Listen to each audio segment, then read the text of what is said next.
안녕하십니까. 제3의 힘 이수봉TV의 이수봉입니다. 오늘은 좀 짧게 말씀을 드리려고 합니다. 지금 워낙 상황이 긴박하죠.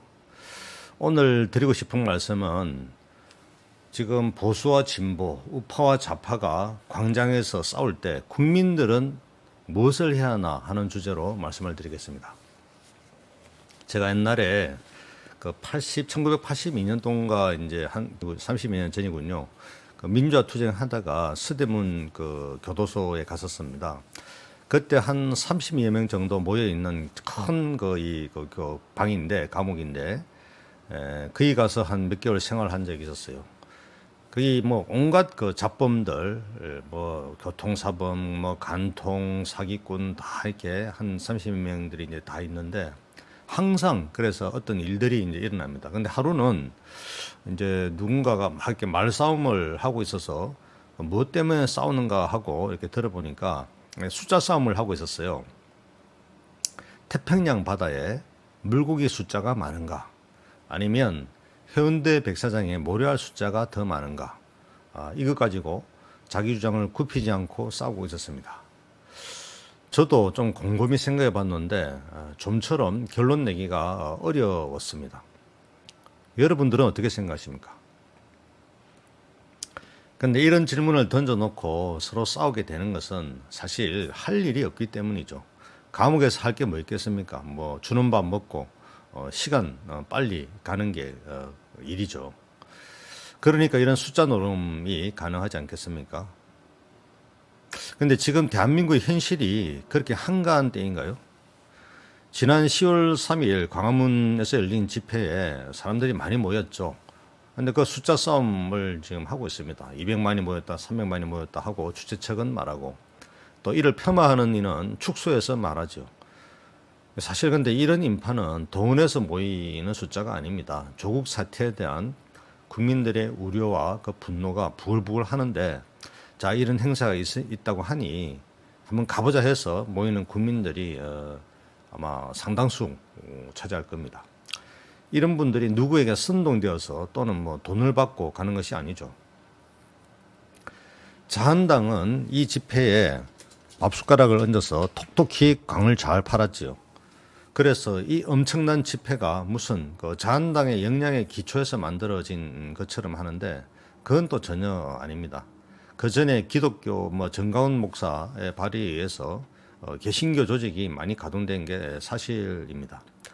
종교라고 하는 것은 어떤 소명의식 이런 게 있기 때문에 그에 따른 행동에 익숙한 편이고, 또 원래 순교 정신 이런 게 또 바닥에 깔려 있기 때문에 한번 한다고 하면 다른 어떤 조직보다도 이런 집단 행동을 잘 하는 편이죠. 저는 이 집회를 보면서 한편으로는 기쁘고 또 한편으로는 매우 안타까웠습니다. 기뻤던 것은 우리 국민들의 정의감이 아직 살아있다 하는 것입니다. 사실 이 집회의 가장 큰 동력은 조국 장관의 그 위선과 뻔뻔함에 대한 그 분노, 그리고 이것을 비유하는 문재인 정권에 대한 분노이죠. 개인적으로 정말 화가 나는 겁니다.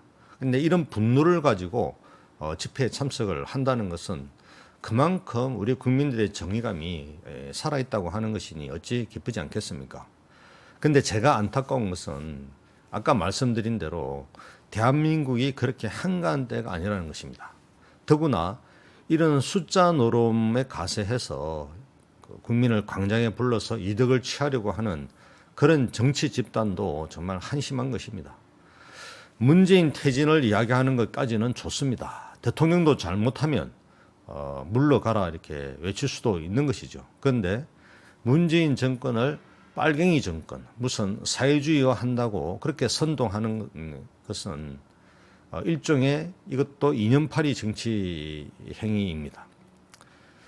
사실 이것이 아주 틀렸다 이렇게 말하기는 좀 어렵겠죠. 분명히 역사적 맥락에서 봤을 때 문재인 정권이 어떤 좌파적 감수성을 가지고 북한에 대한 태도나 미국에 대한 태도가, 또 일본도 마찬가지지만 혼란스러운 점이 있는 것은 사실입니다.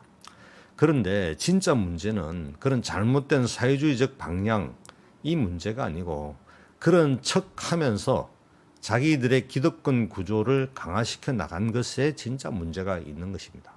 말하자면 양두구육이라고 하죠. 그러니까 양의 머리를 딱 걸어놓고 밑에서는 개우기를 파는 이런 것처럼 좌파 진보 간판을 걸어놨는데 사실상 자기의 기득권 담합 구조를 챙기는 이런 아주 질 나쁜 정치를 하고 있는 것이 문제인 것이죠. 그런데 이런 핵심적인 문제를 제기하는 것이 아니라 좌파라고 공격하고 그래서 문재인 퇴진하라고 외치면 이게 어떻게 되겠습니까? 본질적이고 핵심적인 구호를 제기하는 것이 아니라 잘못된 표적을 제시를 하게 되면 말하자면 총알을 비껴맞은 멧돼지는 더 위험한 것이죠. 바로 덤벼들어서 들이받을 수 있는 그런 기회를 주게 되는 그런 꼴이 되는 거죠. 이제 이렇게 잘못된 구호에 이끌린 집회는 그 생명력을 잃게 되고 역으로 반격의 기회를 가진 그런 그 수구 기득권 좌파 단합 세력들은 반격을 또 가하겠죠.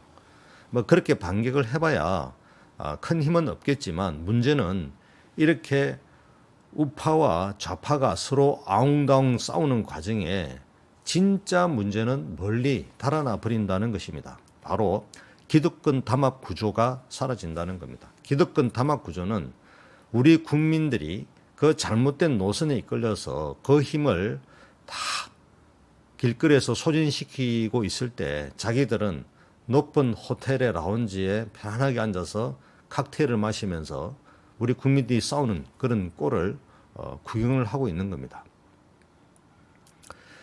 자, 거두절미하고 서초동에 모이는 국민이건 광화문에 모이는 국민이건 분명히 명심해야 할 것은 한국의 기득권 담합 세력들이 지금도 자기의 성을 공고히 쌓고 자기 성을 지키기 위해서 온갖 수작을 부리고 있다 하는 사실입니다. 조국을 반대하는 이건 조국을 찬성하는 이건 간에 지금 직시하고 외쳐야 할 구호는 이겁니다. 기득권 담합 세력을 박살내자. 조국도 물러나고 검찰 개혁도 추진하자. 서민도 좀 먹고 살자. 민주당, 자한당 다 물러나고 개혁 정당 건설하자. 이런 것이 광장에 모인 국민들이 외쳐야 할 그런 구호입니다. 이 목표를 분명히 하지 않으면 수십 년간 반복해온 그런 인연팔이 정치에 또 속아 넘어가는 것입니다. 바른미래당의 손학규, 안철수, 유승민 의원도 이제 신길전 좀 하셔서 새로운 대통합 개혁 정당 건설에 힘을 좀 합쳤으면 좋겠습니다. 국민들은 대안만 있다면 지지할 준비가 되어 있습니다. 과거는 과거고 지금 대한민국 국민들의 그 고통을 생각하면서 정치인의 사명을 다시 한번 생각해 보았으면 좋겠습니다. 감사합니다.